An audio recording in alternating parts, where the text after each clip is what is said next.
All right, good morning, Chem 11. Today's topic, net ionic equations, also known as just give me the bottom line, son. And you'll see how that applies to this lecture as we go through it. Same format as usual. Our PowerPoint lecture notes are up here on the iPad in the corner of the screen, and then I'll be using the whiteboard here to write out equations and make other little diagrams and notes for you. So, this lecture I just added to our site yesterday, so you may not have it in your notes. If you haven't gotten it into your notes yet or haven't downloaded it to your computer or iPad yet, pause this video and get that down. It's a lot easier when you're following along with your notes along with the YouTube lecture. So, falling to pieces. Ionic compounds that are soluble will dissolve in water, right? We had a discussion about the solubility rules already. So if something is soluble, we know that its state is aqueous, and basically that means it's going to dissolve in water. That's what the AQ is, aqua, right? Aqueous means water. It's going to dissolve in water. We had the solubility rules, which told us who is going to dissolve and who will not. Right? Soluble means it will dissolve in water, so we said it was aqueous. In the next unit, solutions, we will learn why water takes apart so many compounds. So think of the powder or crystals of a soluble ionic compound as a Rubik's Cube, right? When we have salt that we buy at the store, right? Salt is NaCl. If I use my solubility rules, it's aqueous. But when I buy it at the store, I get it as a solid. It's white solid crystals like you have in your salt shaker, right? Now, if I take those little crystals or cubes of salt and I drop them into water, they quickly fall apart, right? Think of the salt crystal like a Rubik's Cube. The Rubik's Cube is made of a whole bunch of other little cubes, right? Little squares. And so when I drop that into water, it's like the Rubik's Cube would fall apart into its individual little squares. The same thing happens to a lot of our solid ionic compounds. The reason that they're solid is because when they're in a solid form, they're very highly concentrated, right? And so we can get a small container of a solid, buy it for the school. It takes up a lot less space and it's a lot cheaper to ship and get to the school than it would be if we bought the solution. So we buy things as solids and then we turn them into aqueous solutions. And in our chem prep lab, we've got tons of different ionic compounds that are in powders or crystals or whatever, and we add them to water to mix in the lab. And again, what that does is it turns these things into ions, and the ions are ready to mix with new things and form new substances. And like I said, it's cheaper to ship a small bottle of crystals that I can make many, many liters of solution rather than is to ship in a big jug of solution, right? So, back to this. So that Rubik's Cube, you drop it into water. Here's our Rubik's Cube. You drop it in the water, it becomes individual little cubes, right? Soluble ionic compounds do that. In insoluble ionic compounds, so the things that won't dissolve in water, they are insoluble solids, like our precipitates we talked about earlier. That's like taking the Rubik's Cube and dropping it into water, and it doesn't fall apart at all. It just sinks to the bottom. So insoluble things do not fall apart into their component ions. They stay together. So here's kind of what it looks like. I found this diagram online. Here's our salt. There's our salt crystal here. We can see it's made of two little ions, the sodium ion, which is the little red or pink dot, and the chloride ion, which is the white dot or sphere. And so here's our salt crystal here. We drop it into water and it quickly dissociates. The ions come apart. Now again, the reasoning for this goes back to the polarity of water. We know water is a polar molecule. It starts to pull apart certain ionic compounds. We'll learn why it does that later on. It's not important how it happens or why it happens, just the fact that it does happen. All right? So salt crystal, drop it into water. Now I have a whole bunch of sodium and chloride ions. Excuse me. So when we place a soluble ionic compound in water, it dissolves and it becomes an aqueous solution. So it's no longer a solid anymore. Its state wouldn't be an S, it would be an AQ. It'd be aqueous. So here's an example. I can take solid potassium sulfate, and when I drop it into water, the potassiums will separate from the sulfate. And if I look at my formula, potassium sulfate has 2 Ks and a sulfate cluster, a sulfate polyatomic ion. So I end up with 2 Ks floating around in water, that's the AQ, and a sulfate polyatomic ion, also floating around in water, right? So when we mix aqueous solutions, let's say we had 2 aqueous solutions and we decided to mix them together, what happens there? Well, basically what it is both have the dissociation thing going on. So I drop the crystals of one compound into one beaker of water. I drop the crystals or powder of a second compound into a second beaker of water. And both of them, if they are aqueous or soluble, they'll break apart into their ions. So I'll have 2 beakers full of ions that made up the original substances, the original crystals or powder, right? Now, if I were to pour one beaker into the other, now I have all of those ions connecting together. Now, in our note, I'm using an example of sodium chloride and silver nitrate because there's a picture coming up that involves those. So think about it. I put together the sodium chloride and the silver nitrate, drop sodium chloride into one beaker of water, sodium and chloride ions are floating around all over the place. Drop silver nitrate into another beaker of water, and silver ions and nitrate ions are floating around all over the place. Now, when I add the 2 solutions together, pour one beaker into the other, now I have 4 types of ions in there. And they're moving around, they're smacking into each other. Now, when a silver ion collides with a chloride ion, so silver and chlorine get together, they collide and stick and form a precipitate. Silver and chlorine are insoluble together, and by chance they will run into each other as this liquid is sloshing around inside of the one beaker that contains the 2 solutions now. This sodium and the nitrate, sodium nitrate, is still aqueous. It's still soluble. So those ions are still floating around. So it would kind of look like this. So I have this picture here, and I'm going to put up the original because it's a little bit larger for us so we can see what's going on. So here's my original. I'll move this out of the way for now. Here's my original. So I can see that, and I color-coded it here. Here's my sodium chloride. The sodium is going to be orange, the chlorine is going to be black. And there's my sodium chloride crystals, salt crystals. And they're together, and we know that positives don't want to be next to positives, and negative ions don't want to be next to negative ions, so they alternate orange, black, orange, black, orange, black. Very Halloween-y.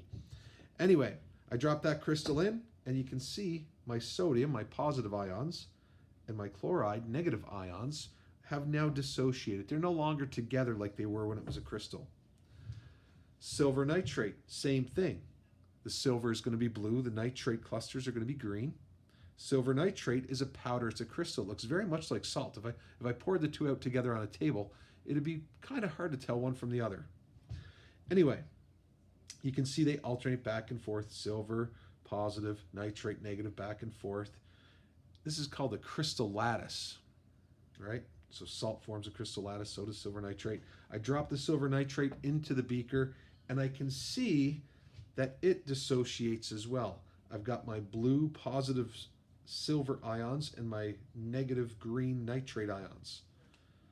Both of these are aqueous. So when they hit the water, they dissolve, they dissociate, they fall apart. Now, I pour one into the other and I get this. So what happens here is I'll get two products. It's a double displacement like we talked about in earlier lectures. They'll switch partners.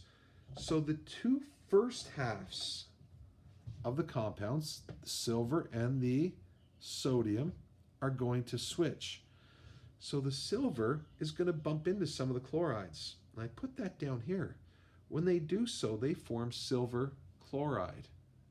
It's insoluble. So it's a precipitate. And again, I had a solution with no solids, another solution with no solids, forming a solid. This is my precipitate down here. This is silver chloride. It's insoluble. It'll be a solid. So all that's left in my water floating around now is sodium and nitrate ions. And sodium nitrate is aqueous. So these ions are floating around freely. They're not together. They're just floating around, hanging out inside of the water. This is my solution. This is my solid. All right? Now, one thing to notice, if I look at a before and after here, let's take a look at sodium. That's these orange circles. They're floating around in the water, just hanging out, splashing around in the pool. And they're doing the same thing. They're floating around in water afterwards. So they really haven't changed. I started by floating around in water as part of this solution. I'm still floating around in water as part of this second solution. Our nitrates are the green circles. We drop that into water. They dissociate. They're floating around here, all our negative little nitrate ions. When I mix the two together, my nitrates are still floating around. They really haven't done anything. They started out by floating around in water. They finish floating around in water. So nothing really meaningful has happened with the sodium or the nitrate. But the silver and the chlorine, my blue circles here and my black circles here, they started by being free ions floating around inside the water. And then they made something new. They made the precipitate silver chloride. So they actually underwent a meaningful change. And that's what the net ionic equation aims to show us. What really happened? Did anything meaningful happen? For our sodium and our nitrate, not really. Floating around, and floating around. But for our silver and our chlorine, they were floating around, but now they're not. They've changed meaningfully. So we have to show that in our net ionic equation. Believe it or not, by the way, I drew this. This was not bought at a store. I stayed socially isolated. This is hand-drawn, folks. Just like my poster of polyatomic science. Unbelievable. This is amazing. Anyway, we'll continue on. We'll get our notes back up in the corner here. You can see that beautiful picture here. So, spectator ions. Actually, I'll bring this back in here so we can kind of use that as well. So, all four of the ions start by floating around, and then when we mix them together, the reaction takes place and get silver chloride, my precipitate, right? It's insoluble. The Na and the NO3, they haven't really done anything meaningful. They started by floating around, they ended up floating around.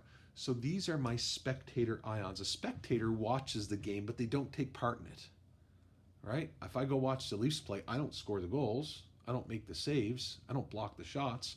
If I go to a Raptors game, I'm not shooting threes, I'm not defending the key, I'm just there. I'm not really doing anything. So that's what a spectator ion is. In this example, our sodium and our nitrate were spectator ions. Nothing really meaningful, chemistry-wise, has happened to them. So it doesn't take part in the reaction, really, and it doesn't undergo a significant change or form a new product. All right? The silver and the chlorine, they did. They formed a new product with new properties. So our sodium and our nitrate were spectator ions. So what we're going to go through now is net ionic equations. Now that we know what we're kind of looking for, just the meaningful stuff or just the bottom line, son, we'll now go over how to do a net ionic equation. So it's a simplified chemical equation. It just shows the impactful stuff, the ions that have undergone a change and formed something different. There are 3 steps that we're going to have to do. A balanced chemical equation with our states is number 1. We know how to do that, right? We've balanced equations. We know names and formulas. We know how to use solubility rules to come up with states. So that's easy for us, hopefully. Then we're going to write something called a total ionic equation, and then from that get a net ionic equation. All right? So I've got an example here that I added. And I start off with a word equation. So you can see here, zinc is added to a solution of copper 2 sulfate. So there's my word equation. Zinc gets added to copper 2 sulfate. Zinc is a metal, it's solid, and copper 2 sulfate is aqueous. It's a solution. If I use my solubility rules, it's soluble. This is a single displacement, and I checked my activity series. Zinc can beat up copper and get it out of there. So I end up with zinc sulfate, which is an aqueous solution using my solubility rules, and copper is a solid metal. So this one I actually got kind of lucky. My balanced chemical equation, it's already balanced. When I did the formulas properly, I have 1 of everything, 1 zinc, 1 copper, and 1 sulfate cluster. So now what I have to do is I have to rewrite that, only anything that is aqueous, I have to show the ions for it. I break it apart into ions. So here we see zinc. Well, zinc, it wasn't aqueous, so I left it. But the copper 2 sulfate was aqueous, so I broke it down and showed a copper ion with its charge and a sulfate ion with its charge. Then I have the copper, which was solid. I didn't touch that. And then I have zinc sulfate. Zinc sulfate was aqueous. So I broke it down into the zinc ion and showed its charge, and the sulfate ion and showed its charge. So if I look at this, zinc was a solid. It became an ion. Oops, this should be aqueous. I will have to change that, but this should be aqueous. So zinc underwent a change. Copper was aqueous, but became solid. That's a change. I have to keep that. Sulfate was aqueous and ended up aqueous. So our sulfate, that's a spectator ion. Floating around in water here, floating around in water here, it's gone. So in the end, and I realize I'm going to have to change this, this should say aqueous right here, this last one. So add that in your notes. I will reload this and make the edits for you. Zinc started out as a solid piece of metal. It became an ion. And copper started out as an ion floating around in water and became a solid piece of metal. All right. I'll do another one with you here. So we'll do this one together on the board. So it says potassium carbonate and barium chloride undergo a double displacement reaction. So I'm going to do this with you. It's going to take a little bit of time, but I'd like to walk through it with you. So the first thing we'll write is potassium carbonate. So potassium carbonate is K2CO3, and barium chloride, BaCl2. So that's all I need from that. I'm going to move this out of the way. Excuse me. So first thing I want is my number 1 thing, my balanced chemical equation. So I've got to figure out the products. Well, again, this is a double displacement. Here's a pair, here's a pair. We'll switch the first 2 ions here. So K will come with Cl. So K will now be with Cl, and Ba will go with CO3. All right, so we switch the 2 front halves. Right, positive ion switches with positive ion. There's our 2 products. That's a good formula, and that's a good formula. I use my crisscross method in my head and figured that out. The next thing I have to do is balance this thing, and I see simply that if I just put a 2 here, we are balanced. The next thing I want, states. This is using the solubility rules. So I know this is aqueous. Again, using my solubility rules, this would be a carbonate. This would be a halide. Here's another halide. And this carbonate with barium is insoluble. It's a solid. This would be my precipitate. So there's my balanced chemical reaction with my states included. The next step is a total ionic equation. So this, hopefully, we could already do. The next thing is a new step. So what I have to do is I have to look at each of these that is aqueous. If it's aqueous, it means it dissociated. It fell apart in the water into ions. So I have to take this apart. I have to take that apart. I have to take that apart. This I do not take apart. This is like the silver chloride in the previous example. It's solid. It's insoluble. It's not falling apart in water. All right? Excuse me. So, again, I look at what makes this up. 2 Ks and a CO3. So, to do my next one, I'll do this next one in red. I have 2 potassium ions that are aqueous. And I have 1 carbonate ion that is aqueous. So again, I have 2 Ks and a carbonate.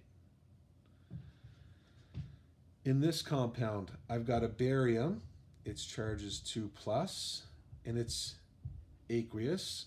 And I have 2 chlorines that are aqueous. And again, I don't have to show the one here. It's 1-, this is 1+. I bring over my arrow. This is aqueous. I have to separate it. So I have 2 potassium ions that are aqueous and 2 chloride ions that are aqueous. This last thing, barium carbonate, it's insoluble in water. Check the solubility rules, it's true. So it doesn't fall apart. That is going to stay exactly the way it is. This is our total ionic equation. All right, so this shows everything. So that's step 2. The expanded thing, anything that was AQ in my original equation, I've now separated into ions. These first 3 substances were AQ. I've separated them.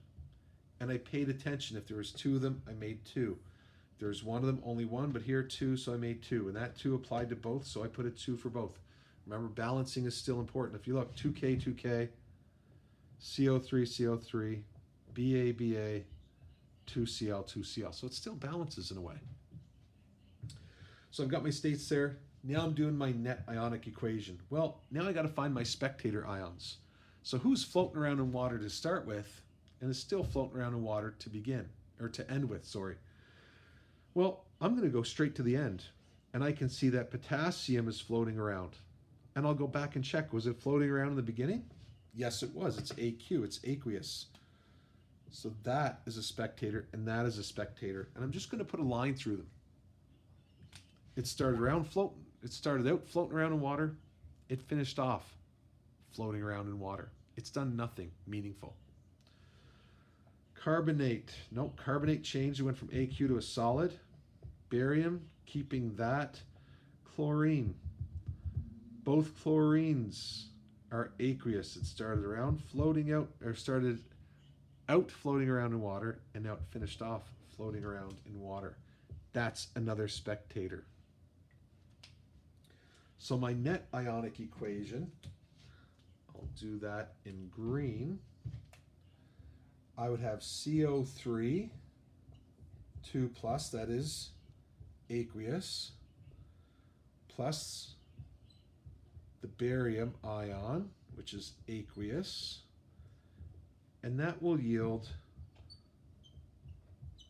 barium carbonate, which is a solid.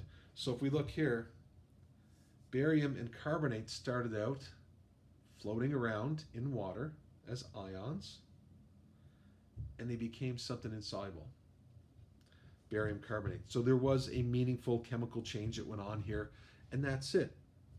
So that's our first example. I do have another example I'm going to go over with you. All right, so we had the one that we went over on the PowerPoint, and I'll do this one. This one is not on your PowerPoint, I don't believe.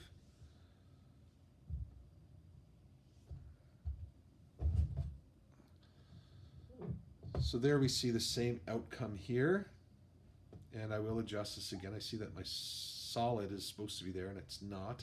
Little things like that drive me crazy. So, all right, so there's the end of our PowerPoint. I'm going to do one more example with you. Great picture of Professor Frank from The Simpsons. And we can afford no spectators in science, especially now with our pandemic. You know, if we're smart in science, we got to be helping out. So, good for Professor Frank. We've got one more here. And what I'm going to do is a neutralization. So I'm going to take sodium hydroxide and I'm going to add to that sulfuric acid. And we know that a base and an acid, that's a neutralization, a type of double displacement. It gives me water and a salt. The salt is sodium. It switches here. Sulfate.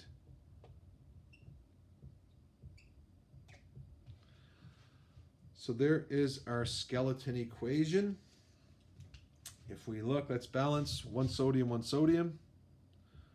1 O, 1 O. Oh, sorry, I made this formula incorrect. Here we go. 1 sodium, 2 sodiums. So I have to balance that. Put a 2 there. 2 sodiums, 2 sodiums. 2 O's, only 1. Put a 2 there, 2 O's. So 2 sodiums, 2 sodiums, 2 O's, 2 O's, 2 H's plus 2 more H's is 4. 2 times 2 is 4. And a sulfate cluster and a sulfate cluster. So that's balanced now. Almost got caught here. Again, you can see the balancing would have been totally different if I hadn't caught the mistake in this formula. So that could have been a disaster. Disaster avoided. So, states. If I put the states in for this thing, this is aqueous. This is a hydroxide. Remember, for the solubility rules, we use the second half usually. Sulfate. That one's aqueous. This one is aqueous. Here's something interesting. And you talk about common mistakes. So many people will see water and put AQ for its state. Why would you do that? Well, sir, I put AQ there because it's water, and aqueous means in water. It's not water dissolved in water, right? We didn't dissolve the water in water. Water is water. Water is a liquid in this case, all right? So please remember that. Don't put AQ for water. I see it far too often, and it's not correct. Yes, aqueous does mean it's in water, but water is not in the water. Water is the water. So, next step, breaking down my AQ thing. So I'm going to have to break that apart, and that apart. So, ions, 2 Na plus ions that are aqueous. I'll make that a little bit neater, or try to. Plus a hydroxide polyatomic ion, that is aqueous, plus 2 H plus or hydrogen ions that are aqueous, plus a sulfate ion that is aqueous. This is not aqueous. Water does not dissolve in water. Water is water. So 2H2O, that's liquid. Plus, this one is aqueous. It's going to break down 2 Na pluses that are aqueous and a sulfate polyatomic ion that is aqueous. The next thing I have to do is I have to find my spectators. Again, I usually start back here. What's aqueous here? Because the spectator starts off and ends up aqueous. So sodium, aqueous. I look back here, it was aqueous here too. That's a spectator. Nothing really meaningful happened here. Sulfate is the same way. Started off floating around as an ion in water. It's still floating around as an ion in water. Nothing meaningful chemically has happened there. These two, though, they've undergone a change, right? Oh, I messed up again. 2 hydroxides, sir. Anyway, Good catch, sir. 2 hydroxys. That 2 goes for both. So I've got this, the hydroxide ion, which started out in water, and now it's part of water. So it's changed. These hydrogen ions were aqueous, and they've changed. They've become part of something different. So my net ionic equation, I'll do it in blue just to separate it from this. I've got 2 hydroxides that are aqueous plus 2 hydrogen ions that are aqueous, and they give me 2 H2Os that are liquid. And again, if I balance it, I've got 2 H's plus another 2 H's going in. That's 4. 2 plus 2 is 4, or 2 times 2 is 4. And then 2 O's, 2 O's. So it's balanced out, and this is my net ionic equation right here. All right. Anyway, that's it for net ionic equations. Thank you for watching. If you have any questions, comments, or concerns, just throw a comment in the comment section of the YouTube video, or reach out to me through Edsby and write on the wall there and say, sir, I don't understand this, and we'll go from there. Anyway, hope it was crystal clear, and see you soon. Bye-bye.